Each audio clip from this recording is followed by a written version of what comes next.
O Cão dos Baskerville, de autoria de Sir Arthur Conan Doyle.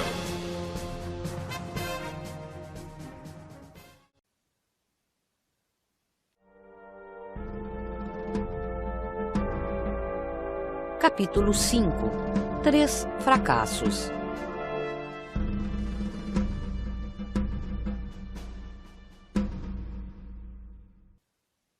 Quando queria, Sherlock Holmes tinha o extraordinário poder de se afastar de um assunto preocupante. Durante 2 horas, pareceu esquecer o estranho caso em que nos achávamos envolvidos e se interessar exclusivamente pelos quadros dos mestres flamengos. Embora pouco entendesse do assunto, desde que saímos da galeria até que entramos no hotel, limitou-se a falar de arte. Sir Henry Baskerville está lá em cima à sua espera, informou o recepcionista. Pediu que os conduzisse logo que chegassem. Posso dar uma olhada pelos registros do hotel? Solicitou Holmes. Percebi que o recepcionista conhecia o meu amigo, pois se prontificou a atendê-lo. Oh, certamente. O livro das entradas nos indicou que 2 nomes tinham sido registrados após o de Baskerville. Um deles era um tal Theophilus Johnson e família, de Newcastle. O outro, uma tal de senhora Oldmore e dama de companhia, de High Lodge, Alton. Creio que conheço este Sr. Johnson, observou Holmes ao recepcionista. Não se trata de um advogado de cabelos grisalhos que manca um pouco? Oh, não, senhor. Este Sr. Johnson é proprietário de uma mina de carvão e pessoa muito ativa. Não deve ser mais velho que o Sr. Holmes. Tem certeza disso? Absoluta. Há vários anos que é cliente deste hotel e todos o conhecemos perfeitamente. Bem, não insisto, já que é assim. E a senhora Oldmore? O seu nome também não me é estranho. Desculpe a minha curiosidade, mas às vezes ao visitarmos um amigo num hotel, deparamos com outro. Sim, é natural. Senhora Oldmore é uma senhora inválida cujo marido há tempos foi prefeito de Gloucester. Hospeda-se sempre aqui quando vem a Londres. Obrigado. Parece que não a conheço. Ao subirmos as escadas, Holmes inclinou-se para mim e murmurou. Com estas perguntas, Watson, ficamos sabendo que as pessoas tão interessadas em Sir Henry não estão hospedadas neste hotel. Isto significa que, embora ansiosas por segui-lo, têm também o cuidado de não ser vistas. É muito sugestivo. E sugere o quê? Sugere que... Olha, o que é isso? Ao chegarmos ao topo da escada, deparamos com Sir Henry vermelho de raiva, segurando um sapato velho cheio de pó. Estava tão furioso que, ao falar, apresentava a nítida pronúncia do oeste americano, ainda mais acentuada do que a que tínhamos ouvido pela manhã. Parece que andam brincando comigo neste hotel, mas estão muito enganados a meu respeito. De brincadeira já chega! Se esse criado não conseguir encontrar o meu sapato, arma uma confusão dos diabos. Dessa vez, Sr. Holmes, foram longe demais. Ainda procurando o sapato? Certamente, e hei de encontrá-lo. Mas não me falou de um sapato de sola novo? Isso foi antes. Agora se trata de um sapato velho, preto. Quero dizer que eu só tinha 3 pares de sapatos. Os de sola, novos, os pretos, já bastante usados, e este de vitel, castanhos, que trago nos pés. Ontem à noite levaram um dos de sola e hoje roubaram-me um dos pretos. Virou-se para um criado alemão que surgira naquele instante e inquiriu. Então, já o encontrou? Não, senhor. Perguntei a todo mundo aqui no hotel, mas ninguém sabe como isso aconteceu. Pois bem, ou esse sapato aparece até o fim da tarde ou saio dessa espelunca. Há de aparecer, senhor. Queira ter um pouco de paciência. Então, trate disso. Parece que caí numa toca de ladrões. Desculpe, Sr. Holmes, por incomodá-lo com uma ocorrência tão insignificante. Acho que tem toda razão em se incomodar com isso. Leva o caso a sério? Certamente. Como explica um caso tão estranho? Nem procuro explicação. É a coisa mais estranha que me aconteceu. Que pensa o senhor desta brincadeira de mau gosto? Talvez se insira no conjunto de eventos em que todos se mostram muito complexos. Entre os 500 casos que investiguei, talvez este da morte do seu tio seja o mais obscuro, mas já temos alguns fios de meadas que nos dão uma esperança de descobrirmos a verdade. O almoço foi agradável e pouco falamos do assunto que ali nos reuniu. Na saleta privativa para onde depois nos retiramos, Holmes perguntou a Sir Henry quais eram as suas intenções. Estou decidido a ir para o solar de Baskerville. Quando? No fim de semana. Considero essa sua decisão acertada, apoiou Holmes. Tenho certeza de que aqui em Londres está sendo seguido e que, no meio de milhões de pessoas, será difícil descobrir quem o persegue e com que objetivo. Se as intenções dos seus perseguidores são maléficas, Sir Henry, não estaríamos em condições de protegê-lo. Sabia, Dr. Mortimer, que hoje de manhã foram seguidos logo após terem saído de minha casa? Mortimer sobressaltou-se. Seguidos? Por quem? Infelizmente não posso informá-lo. Conhece em Dartmoor algum homem que tenha a barba negra e cerrada? Não, a não ser Barrymore, o mordomo de Sir Charles. Onde se encontra esse Barrymore? Tomando conta do solar. Temos de verificar se está realmente lá ou se veio a Londres. Como poderemos saber? Por telegrama. Quer me passar esse impresso? Vou redigir uma pergunta simples. Tem tudo preparado para receber Sir Henry? Envie esta mensagem para o Sr. Barrymore, solar de Baskerville. Qual é o posto do correio e telégrafo mais próximo? Grimpen. Perfeito. Então envie o telegrama para Grimpen, mas com a seguinte recomendação. O telegrama tem de ser entregue pessoalmente ao Sr. Barrymore. Se estiver ausente, o telegrama será devolvido imediatamente a Sir Henry Baskerville, Northumberland Hotel, Londres. Desta maneira ficaremos sabendo se Barrymore está ou não no solar. Pode explicar melhor, Dr. Mortimer, quem é esse Barrymore? É filho do velho caseiro já falecido, e Sir Charles lhe atribuiu as funções de mordomo. Há pelo menos 4 gerações que os Barrymore trabalham para os Baskerville.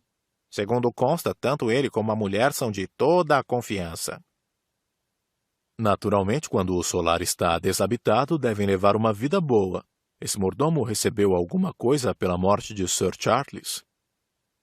Ele e a mulher receberam 500 libras cada um. E estavam a par desse testamento antes da morte do patrão? Sim, Sir Charles gostava de falar das cláusulas do testamento. Eis um hábito pouco saudável para um velho rico. Espero que não suspeite de toda a gente que recebeu a herança de Sir Charles, ironizou Mortimer. Eu próprio recebi 1000 libras. Sim, e houve mais contemplados? O meu amigo fez vários donativos menores a diversas pessoas e outros mais vultuosos a instituições de caridade, mas o grosso da fortuna ficou para Sir Henry. E de quanto é essa fortuna? 740.000 libras. Holmes ergueu as sobrancelhas admirado. Não imaginava que fosse tanto. Realmente, Sir Charles tinha fama de ser rico, mas nunca supusemos que possuísse uma tão grande fortuna. O total quase chega a 1 milhão. É, na verdade, uma parada que pode tentar qualquer aventureiro a fazer um jogo desesperado. Dr. Mortimer, suponhamos que aconteça qualquer coisa a Sir Henry. Desculpe-me esta desagradável hipótese. Se tal sucedesse, quem seria o herdeiro? Como Roger Baskerville, irmão mais novo de Sir Charles, morreu solteiro, a herança iria para os Desmond, primos afastados dos Baskerville. James Desmond é um clérigo idoso que vive em Westmoreland. Esses pormenores são muito interessantes. Conhece pessoalmente o Sr. Desmond? Encontrei-o uma vez quando fui visitar Sir Charles. É um pastor religioso muito respeitável que leva uma vida santa. Lembro-me de que recusou a doação que Sir Charles pretendia lhe fazer. E esse homem tão santo seria o único herdeiro dessa fortuna? Certamente, herdaria o solar e a propriedade que está vinculada a ele, e também o dinheiro, a menos que o atual proprietário fizesse novo testamento em outros termos. E o senhor já fez testamento, Sir Henry? Ainda não, Sr. Holmes. Não tive tempo, pois só ontem soube dos acontecimentos. Mas acho que o dinheiro deve pertencer a quem herdar a propriedade. Era essa a vontade do meu tio. De que outra maneira poderia o solar ser restaurado? Casa, terra e dinheiro devem permanecerem juntos. Perfeitamente. Concordo com o senhor ao declarar que deseja ir para o Devonshire, sem demora. Baskerville precisa do senhor, mas convém tomar uma precaução, não deverá ir só. O Dr. Mortimer vai comigo. Mas o Dr. Mortimer tem de tratar seus pacientes, e a sua casa fica a vários quilômetros de Baskerville. Por muito boa vontade que tenha, talvez não possa ficar junto com o senhor. Não, Sir Henry. O senhor precisa ter sempre ao seu lado uma pessoa de confiança. Está disponível para vir comigo, Sr. Holmes? Só num caso extremo poderei ir em seu auxílio, pois tenho a minha vasta clientela e recebo chamadas constantes de todo lado. Por isso é impossível deixar Londres. Agora mesmo, um dos nomes mais respeitados da Inglaterra está sendo manchado por um chantagista, e parece que só eu poderei evitar o escândalo. Como vê, é impossível eu ir para Baskerville neste momento. Neste caso, quem me recomenda? Holmes colocou a mão sobre o meu ombro.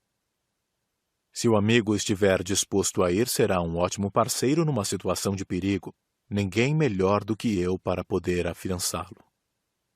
A proposta me apanhou de surpresa e antes que tivesse tempo de responder, Baskerville apertou minha mão e sacudiu-a calorosamente. É muito gentil de sua parte, Dr. Watson, exultou. Está a par de todo o assunto e, se quiser me acompanhar ao solar, fico-lhe imensamente grato. A expectativa de aventura sempre me fascinou e senti-me lisonjeado com as palavras de Holmes e com o entusiasmo que o baronete tão prontamente manifestou. Terei muito gosto em acompanhá-lo, respondi. É uma ótima maneira de empregar o tempo. Não deixe de me mandar relatórios pormenorizados, recomendou Holmes. Quando o momento crítico se aproximar, direi como deverá agir. Espero que neste sábado já esteja tudo preparado. Concorda, Dr. Watson? Indagou Sir Henry. Perfeitamente. Então, no sábado, a menos que o avise do contrário, podemos nos reunir na estação de Paddington para tomarmos o trem das 10h30.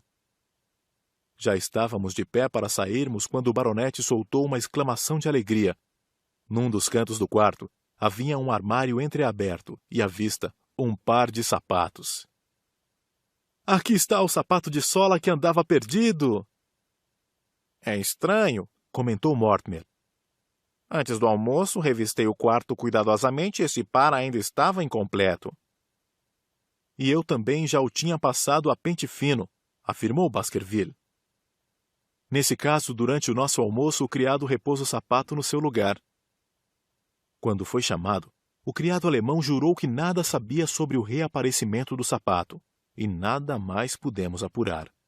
Além da triste ocorrência do falecimento de Sir Charles, tinha-se verificado no período de 2 dias uma série de incidentes, desde o recebimento da mensagem ao espião barbudo, ao desaparecimento do sapato novo e depois do velho, e, finalmente, o reaparecimento do primeiro. Ao regressarmos de coche a Baker Street, Holmes se mantinha calado, e, pela sua expressão grave de sobrancelhas carregadas, eu sabia que se achava ocupado em conceber um quadro no qual fosse possível encaixar, como num quebra-cabeça, todos os episódios estranhos e aparentemente desconexos. Chegando em casa, ficou até tarde sentado na sua poltrona, fumando, pensativo. Depois, ainda antes do jantar, chegaram 2 telegramas. O primeiro anunciava: Acabo de ser informado. Barrymore está no solar Baskerville. O segundo telegrama informava: Fui em 23 hotéis, lamento não conseguir encontrar páginas Times. Cartwright. Assim se quebram 2 pontas das minhas meadas, resmungou Holmes. Nada é mais estimulante do que um caso em que tudo se apresenta diverso. Temos, meu caro Watson, que procurar uma outra pista. Resta o cocheiro que transportou o homem de barba, lembrei. Já telegrafei para o registro municipal indicando o número do coche e aguardo que me informem o nome e endereço do cocheiro. Nesse momento tocaram a campainha. Talvez venha aí a resposta à minha indagação, concluiu. O toque da campainha correspondeu a algo mais satisfatório do que uma simples mensagem, pois entrou um indivíduo de aspecto rude, que era, evidentemente, o cocheiro em pessoa. Este proferiu exaltado. Recebi um recado da gerência informando que um senhor nesta casa andava perguntando quem conduzia o coche 2704. Ando com esse carro há 7 anos e nunca houve a menor queixa contra mim. Vim diretamente da estação para cá para perguntar cara a cara que tem o senhor contra o meu serviço. Nada tenho contra o senhor, serenou o Holmes. Pelo contrário, tenho aqui meio soberano para lhe oferecer se quiser me responder com franqueza. Nesse caso estou com sorte, entusiasmou-se o cocheiro sorrindo. Que o senhor deseja saber? Antes de mais nada, qual o seu nome e endereço para o caso de eu tornar a precisar do senhor? Sou John Clayton e moro no número 3 da Tupperry Street, em Borough. O meu coche estaciona habitualmente diante da Shipley's Yard, junto da estação de Waterloo. Sherlock Holmes tomou nota e propôs.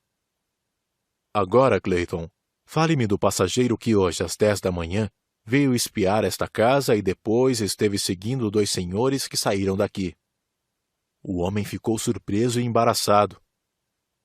Bem, creio que não adianta mentir porque o senhor parece estar inteirado do assunto.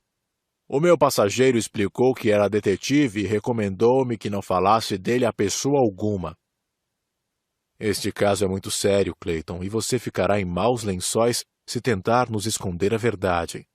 O seu passageiro declarou ser detetive? Sim, senhor. Quando ele declarou isso? Quando me pagou no momento de descer. Acrescentou mais alguma coisa? Sim, disse-me como se chamava. Essa é boa, admirou-se Holmes. Cometeu uma imprudência. Como disse ele que se chamava? Senhor Sherlock Holmes. Nunca vi meu amigo tão desconcertado como naquele momento. Emudeceu durante alguns momentos, mas logo desatou a rir. Golpe de mestre, Watson, golpe de mestre, reconheceu. Esse tipo joga tão bem quanto eu. Então disse se chamar Sherlock Holmes, hein? Sim, senhor. Perfeito. Onde ele apanhou seu coche e que mais aconteceu? Subiu às 9h30 em Trafalgar Square e ofereceu-me 2 guinéis para eu ficar ao seu serviço durante todo o dia, sem fazer perguntas. Concordei e fomos para o Hotel Northumberland, onde esperamos que saíssem 2 senhores e tomassem o coche diante do hotel. Então seguimos até aqui. Parece que o meu passageiro sabia o que estava acontecendo, pois paramos no fim da rua e esperamos 1h30. Depois, quando os 2 senhores passaram por nós, mandou-me segui-los devagar até a Regent Street. No meio da Regent Street, o meu passageiro abriu a janela e mandou seguir para a estação de Waterloo o mais depressa possível. Chicoteei a égua e chegamos lá em 10 minutos. Foi então que me pagou os 2 guinéus e, antes de entrar na estação, virou-se para mim e disse: Talvez lhe interesse saber que teve hoje como passageiro Sherlock Holmes. E não tornou a vê-lo depois disso? Nunca mais o vi depois de ter entrado na estação. Muito bem. Diga-me agora como descreveria o Sr. Sherlock Holmes. O cocheiro coçou a cabeça. Bem, não é um cavalheiro fácil de descrever. Aparentava uns 40 anos, era pálido e talvez alguns centímetros mais baixo do que o senhor. Estava muito bem vestido, usava barba preta, cortada em quadrado. Não sei explicar mais do que isso. Qual era a cor dos olhos? Não reparei. Muito bem. Aqui tem meio soberano e fica outro à sua espera para o caso de conseguir me trazer mais informações. Boa noite, Clayton. Boa noite, senhor. Muito obrigado. O homem saiu satisfeito e Holmes, virando-se para mim, sorriu aborrecido. Lá se quebrou a nossa terceira ponta da meada. Ficamos no mesmo ponto em que estávamos. Um tipo astuto, conhecia a nossa casa. Já sabia que Sir Henry me consultou. Reconheceu-me no meio da Regent Street. Calculou que eu anotaria o número do coche e que iria procurar o cocheiro de maneira que lhe transmitiu este recado. Garanto-lhe, Watson, que desta vez temos um adversário audacioso e digno de nós. Acabo de ser derrotado em Londres, mas espero ter melhor sorte no Devonshire. Contudo, não estou tranquilo quanto à segurança em Baskerville. Tem medo de que aconteça alguma coisa a Sir Henry? E a você, Watson. Este caso é realmente perigoso, e quanto mais o analiso, menos me agrada. Sim, meu caro amigo, deixe-o ir, mas lhe juro que ficarei mais satisfeito quando o vir de regresso são e salvo à nossa Baker Street.